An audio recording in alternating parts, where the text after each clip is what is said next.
Grand Zadix, everybody. Quick shout out to Ishmael, Yofiel, Utu, Agalia Reps, and Chozar.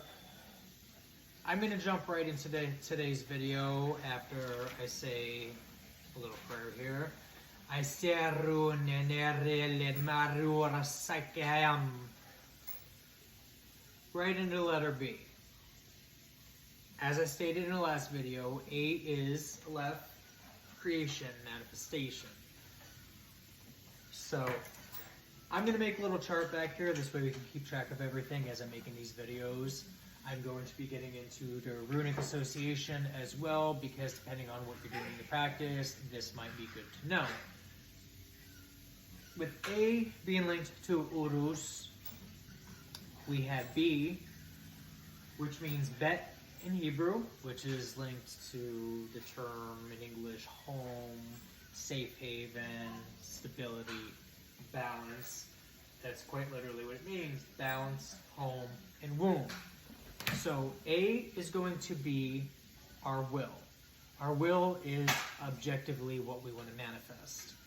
B is going to be the quantum qubit womb that we are theoretically impregnating with our phallic will, which is our word. I create as I speak.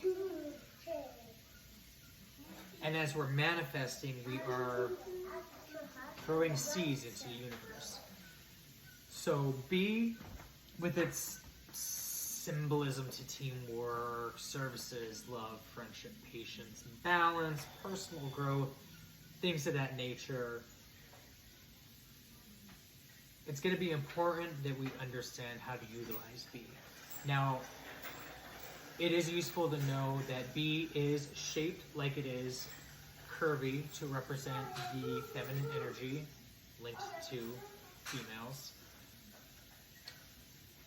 It is linked to the receptiveness to the universe to manifest and help create and sow seeds, if you will, to lead to an abundant harvest at some point. In Hebrew, like I said, the letter B means bet, which is house, dwelling, symbolizing the idea of a safe place, secure home. In the Kabbalah, B is associated with the Sephirah Binah. That is representing the divine feminine and the power of intuition and understanding. Binah itself is often referred to as the mother of principle due to its receptiveness to creation, birth of new ideas. In Buddhism, B is enlightenment. Thus, Buddha. For Christianity, you have baptism, which is a rebirth, spiritual purification. So B is linked to a lot of things that are linked to birthing and creating. So A would be phallic energy, B would be the polar opposite. I don't know if I'm allowed to say that kind of terminology in here, although I do curse quite often, so I haven't had a video banned yet. Just reported from people who like to antagonize me, so to speak. But with B being connected to balance and harmony, it can symbolize Source's ability to connect and manifest. Now, I'm going to use one of my favorite Latin phrases as a reference, ordo ab chao. I chose this because of the AB middle word. So that means order out of chaos. And in some languages, you don't always read from left to right. In my brain, I read things from every single direction humanly possible, acrostically, allegorically, left, right, up, down, side to side, all around, everything in between, because I analyze things on a pivotal 360 analytical standpoint. So I look at things from every possible angle available. So if our will is order, but the current circumstance is chaos, we want to impregnate the concept of order, which would be B, coming from the circumstance of chaos. This is when energetic manipulation comes into play. You can't just simply move energy. A tower must hit almost always because of destiny. Now, not everybody is going to be delegated by destiny. Some people actually don't have the, matching palms. That's how I've come to learn. If you're ruled by destiny or, karma or free will, if your palms match when you put them together and your lines go together, if you're ruled by destiny, if it is perfectly reflective. I can move this now. See, mine, I have a letter M and a 7 on mine. So mine are, I have a palm too, look. That's right, buddy.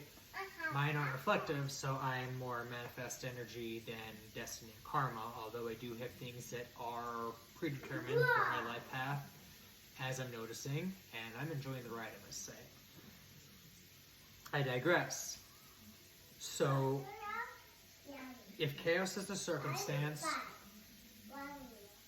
our will is order, our intent needs to match that. So we need to move energies and create balance out of unbalance. We need to create harmony out of disharmony.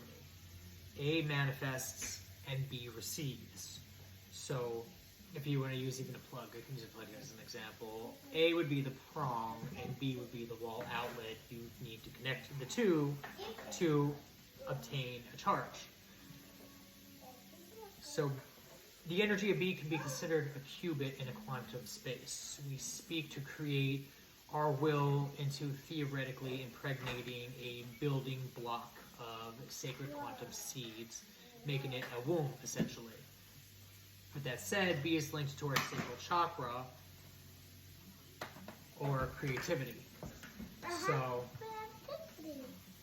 if we have a blocked sacral chakra, we're going to have lack of creativity, lack of sensuality, our emotional well-being is not going to be... Anybody else? It's not going to be good, right? That's right, buddy. It's very important to maintain emotional well-being.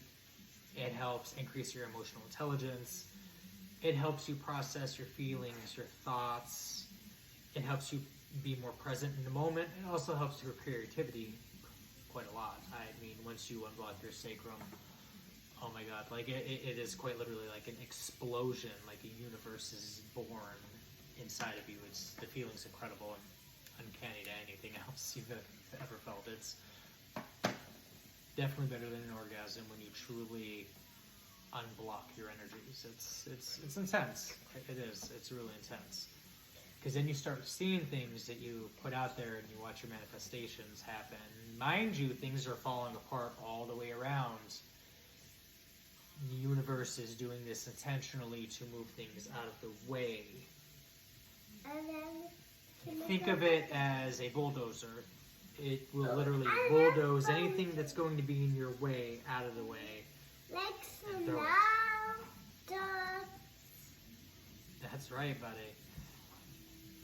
So, with how chaotic life can be, B reminds us to stay balanced, live fulfilling lives within ourselves. It opens up direct bridges to source, wisdom, intuition. It connects us with our feminine energies, which is necessary to match and balance out the masculine energies. It helps us make clear decisions, more balanced decisions. It doesn't help us act irate. It allows us to think and process things more clearly. So when we embody balance, we don't act irrational. We don't explode. We don't do things that we might later regret, if you will. We think before we act. We analyze everything from all perspectives, and we can do this in a time span of a millisecond while we're being present. Come up here, honey. So, it's very important to really understand the language that we're speaking, because while we're speaking, we are creating.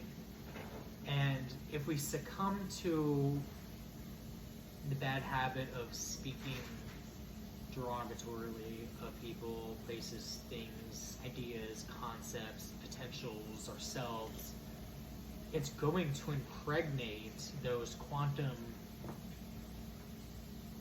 qubits that are existing around us all the time. So it's very important to find B in your life, to find balance. That's all I have for you guys today.